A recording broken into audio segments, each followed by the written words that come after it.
Resiko pejuang Islam di bumi pertiwi.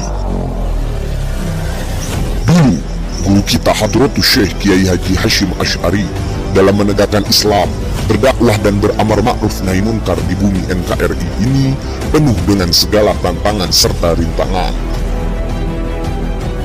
Ketika tentara Jepang datang ke Indonesia, mereka mewajibkan bagi siapapun yang ada di Indonesia untuk melakukan shikei, yaitu membungkukkan badan sebagai penghormatan terhadap dewa matahari.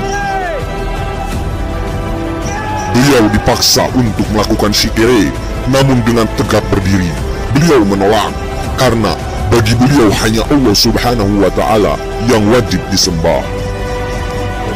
Karena itu hukumnya haram. Karena penolakan itulah beliau ditangkap dan ditahan. Bahkan mengalami banyak penyiksaan fisik, hingga tulang-tulang jari tangan kanannya patah, tidak bisa digerakkan. Sungguh biadab dan zalim perlakuan tentara Jepang terhadap beliau.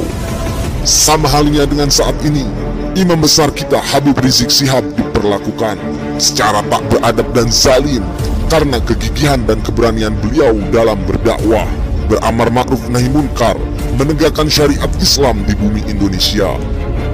Hal tersebut menjadi cambuk bagi para penguasa yang menolak aturan-aturan Islam dan yang akan menjadikan negara Indonesia sebagai negara sekuler, liberal, dan komunis. Beliau dirayu dan dipaksa untuk menghentikan berbagai aksi bela Islam di Indonesia, sebab mereka ketakutan tatkala umat Islam Indonesia bersatu melawan segala bentuk penistaan dan kemunkaran. Namun, beliau tetap berdiri tegak dengan gagah berani menolak segala bentuk rayuan dan melawan segala bentuk intimidasi pemerintah. Karena penolakan dan perlawanan itulah berbagai fitnah dilontarkan kepada beliau. Intimidasi, teror, ancaman, serta kriminalisasi ditujukan kepada beliau. Andai kata saya menginjak seekor semut pun, niscaya semut akan digiring untuk melaporkan saya. Puncaknya, beliau ditangkap dan dipenjara hanya karena tuduhan pelanggaran prokes. Di tengah banyak artis, masyarakat, bahkan para pejabat negara pun melanggar tanpa pidana. Namun, sebuah diskriminasi hukum dan ketidakadilan ditujukan kepada beliau. Beliau ditahan dengan tuduhan pasal berlapis, 6 pengawalnya dibantai secara keji dan biadab. Masalah prokes yang saya menghadapi ini telah menyebabkan 6 pengawal saya dibunuh dengan keji dan kejam. Seluruh rekening FPI dan keluarganya diblokir, organisasinya dibubarkan, pesantrennya diancam akan digusur, dan puncaknya labelisasi sebagai ormas teroris. Antara Kiai Haji Hashim Asy'ari dan IBHRS mengalami suatu tantangan, rintangan, serta resiko sebagai pejuang Islam yang sama.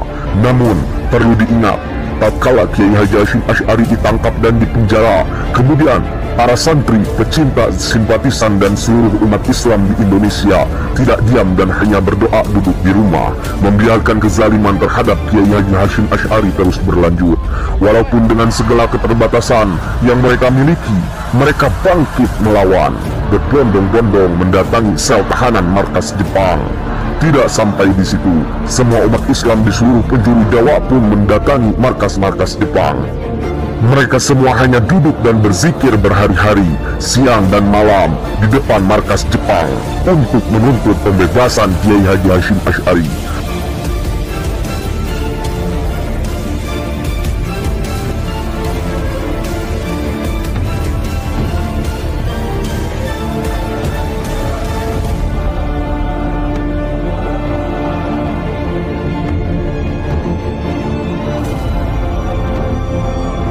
Tokoh-tokoh Islam yang lain pun ikut berjuang mendatangi tokoh-tokoh Jepang dalam upaya pembebasan Kiai Haji Hashim Asy'ari, sampai dibebaskannya Kiai Haji Hashim Asy'ari dari tahanan dan kembali pulang.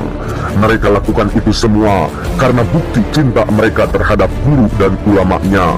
Bagi mereka, ulama adalah harga diri umat Islam yang harus dilindungi, dibela harkat dan martabatnya. Saat ini IBHRS, seorang ulama, bahkan cucu Rasulullah Shallallahu Alaihi Wasallam, masih di dalam tahanan bersama 6 ulama lainnya. mengalami diskriminasi hukum, bahkan diperlakukan tak beradab oleh petugas jaksa di sana. Sampaikan ke majelis hakim, saya tidak ridho dunia akhirat. Yes. Dipaksa, didorong, dihinakan. Apakah umat Islam akan bangkit melawan seperti halnya yang dilakukan oleh umat Islam pada saat Kiai Haji Hashim Asy'ari ditangkap? Atau hanya berdiam diri, membiarkan IBHRS dan 6 ulama lainnya dipenjara dan dizalimi terus-menerus? Kekuatan umat Islamlah yang dapat membebaskan mereka semua dari tahanan. Sebab, jika umat Islam bersatu melawan segala bentuk ketidakadilan dan kezaliman, apalagi kezaliman tersebut terjadi pada seorang ulama dan habaib, jika umat Islam bangkit melawan, maka pertolongan Allah akan segera datang. Tak perlu pusing dan bertanya-tanya, cukup ikuti saja seperti umat Islam zaman dahulu pada saat membebaskan Kiai Haji Hashim Asy'ari. Satukan kekuatan, berbondong-bondong datangi Baris Krim Mabes Polri dan Pengadilan Jakarta Timur. Begitu pula, duduki kantor-kantor polisi serta kejaksaan di berbagai wilayah di Indonesia. Cukup duduk berzikir dan bersolawat tanpa henti di depan mereka para kaum zalim. Jangan pulang sebelum IBHRS dan ulama lainnya dibebaskan dan pulang. Jangan bersedih dan pasrah, namun mesti tetap tegak melawan, melanjutkan perjuangan, apapun resikonya. Karena demikianlah dunia ini pahit bagi mereka para pejuang Islam penegak kebenaran.